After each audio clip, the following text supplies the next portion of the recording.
Cuando se repartieron las sedes de este mundial hace 8 años, Estados Unidos se quedó con el 75% de los partidos, con los estadios más grandes, con el presupuesto más alto y con la narrativa de ser el verdadero protagonista de esta Copa del Mundo tripartita. México y Canadá quedaron como los socios menores, los anfitriones de segunda categoría. Pero algo pasó en las últimas 2 semanas que está obligando a todo el mundo del fútbol a reescribir esa narrativa, y tiene que ver con un marcador que ningún otro anfitrión de este torneo logró igualar. No te voy a contar todavía exactamente qué hizo México, pero te aseguro que cuando lo escuches vas a entender por qué la prensa internacional ya está hablando de esto como una de las historias más grandes de la primera fase de este mundial. Quédate hasta el final. Antes de entrar de lleno, suscríbete al canal porque aquí vas a saber todo sobre la Copa del Mundo y no te vas a perder nada. Vamos a seguir cada partido, cada jugador y cada noticia hasta el 19 de julio, así que dale al botón y activa la campanita para no quedarte fuera de la conversación. Antes de llegar al fondo de esta historia, hay algo que pasó esta misma semana y que conecta directamente con todo lo que México está construyendo en este torneo. Neymar regresó a la selección brasileña el miércoles en el partido contra Escocia, sumando minutos por primera vez en este mundial después de meses de lesión, mientras Vinicius Jr. hacía un partido de gala con un triplete, uno de ellos anulado, que tiene a la prensa española hablando de su futuro en el Real Madrid. Brasil cerró su grupo como líder con 7 puntos, pero ese no es el dato que más está circulando hoy en el mundo del fútbol. El dato que más está circulando es otro, y viene directamente de territorio mexicano. Vamos a los hechos. El miércoles 24 de junio, México venció 3-0 a República Checa en Guadalajara, con goles de Mateo Chávez, Julián Quiñones y Álvaro Fidalgo. Este último en el tiempo añadido tras un rebote que el mediocampista no perdonó.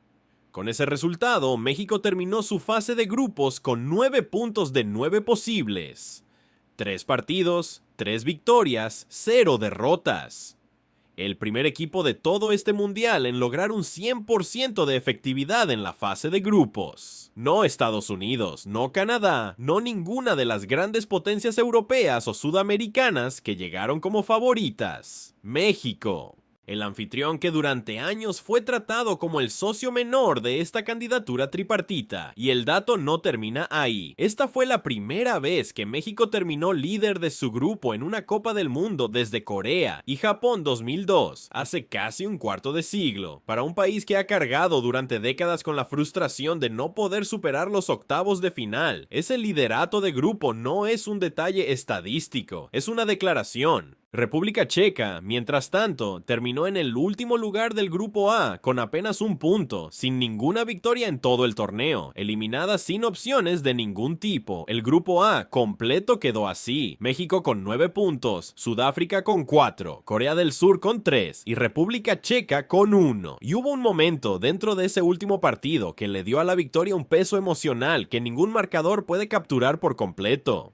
Con el resultado ya resuelto, 2-0, Javier Aguirre mandó al campo a Guillermo Ochoa en el minuto 76 en sustitución de Raúl Rangel. Ochoa, con 40 años, jugando su 6ª Copa del Mundo, una marca que muy pocos porteros en la historia del fútbol han alcanzado. Estuvo presente en las ediciones de 2006, 2010, 2014, 2018, 2022 y ahora 2026. Habiendo sido titular en 4 de ellas. Y hay un detalle curioso que generó comentarios en redes. A diferencia de Messi, de Cristiano Ronaldo, de Neuer, de Modric y del japonés Nagatomo, que recibieron un parche conmemorativo especial de la FIFA por alcanzar su 6ª Copa del Mundo, Ochoa no recibió ese reconocimiento oficial. Ningún medio ha explicado con claridad por qué, pero el detalle no pasó desapercibido para la afición mexicana, que de todas formas le dio al portero de Guadalajara la ovación que la FIFA decidió no darle con un parche en la camiseta. Para entender bien de dónde venía México antes de esta campaña, hay que recordar el contexto con el que llegó al torneo. La selección mexicana entró a esta Copa del Mundo con la presión de un país que organiza su 3er mundial en la historia, pero que nunca ha logrado superar los octavos de final desde que ese formato existe. El Grupo A no tenía una superpotencia evidente, pero sí rivales rivales con argumento real: Corea del Sur, República Checa y Sudáfrica. Los mexicanos confiaban en que el apoyo masivo de su afición representaría una ventaja real en la lucha por el primer lugar, y esa confianza terminó siendo, en los hechos, exactamente acertada.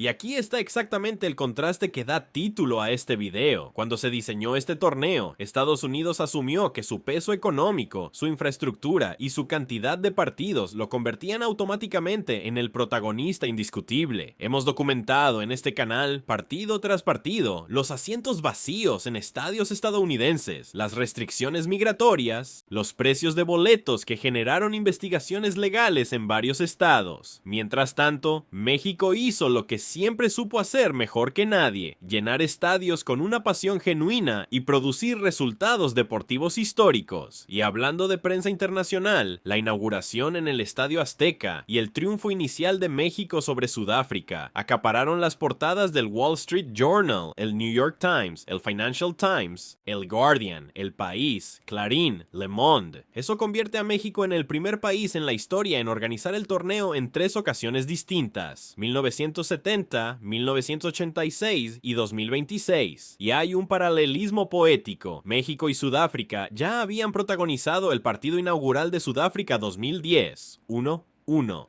16 años después, los papeles se invirtieron, con México de local. El camino de México ahora lo lleva a los 16avos de final. El martes 30 de junio, en el Estadio Azteca, contra uno de los mejores terceros lugares aún por definir. Javier Aguirre, con la presión histórica de romper el bloqueo de cuartos de final, llega en la mejor posición posible, líder absoluto de su grupo, jugando en casa. Ni Estados Unidos ni Canadá lograron un 100% de efectividad en su fase de grupos. México fue el único de los 3 anfitriones que no dejó ningún punto en el camino. Y hay más capas de esta jornada que vale la pena desarrollar, porque el cuadro completo de la fase eliminatoria empezó a tomar forma esta misma semana, y México no es la única historia que merece atención. Entre las selecciones que ya tienen posición definida en el camino hacia la final están Alemania, Estados Unidos, México, Argentina, Suiza, Canadá, Brasil, Marruecos y Sudáfrica. Brasil cerró el grupo C en la cima con 7 puntos. Después de golear 3-0 a Escocia, en un partido donde Vinicius Jr. fue protagonista absoluto, marcó 3 goles, uno de ellos anulado, y la prensa española ya está hablando de su futuro contractual con el Real Madrid a raíz de ese nivel mostrado en pleno mundial. El diario argentino Olé destacó que esa actuación confirmó a Vinicius como un jugador de clase mundial capaz de causar estragos en cualquier momento, y en ese mismo partido,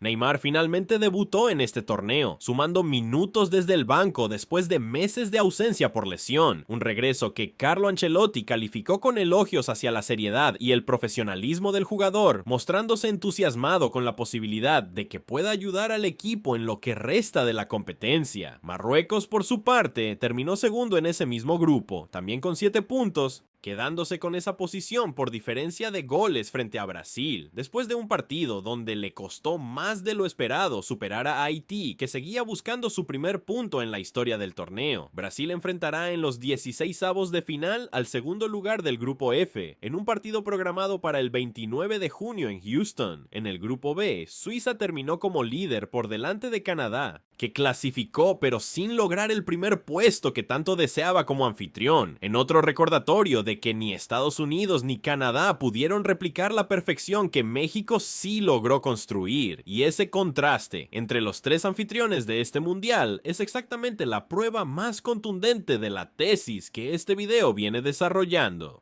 El peso comercial y la cantidad de partidos no se tradujeron automáticamente en el mejor desempeño dentro del campo, ni en la mejor experiencia para el aficionado, y vale la pena cerrar este análisis recordando por qué el bloqueo de los cuartos de final pesa tanto sobre la historia de la selección mexicana. En 1970, jugando como anfitrión por primera vez, México llegó a cuartos de final y cayó ante Italia en Toluca. En 1986, de nuevo como local, volvió a llegar a cuartos y volvió a caer, esta vez ante Alemania Occidental en Monterrey, en la tanda de penales. Desde entonces, en todas las ediciones donde México ha clasificado a octavos de final, el camino se ha detenido siempre en el mismo punto exacto, sin excepción. Esa es la barrera invisible que toda esta generación, con Aguirre al mando, Con Ochoa cerrando su carrera mundialista de la manera más simbólica posible y con esta campaña perfecta de fase de grupos como antecedente inmediato, está intentando romper de una vez por todas en el Estadio Azteca, el escenario que vio nacer esa maldición hace 55 años y que ahora tiene la oportunidad de ser el lugar donde finalmente se rompa.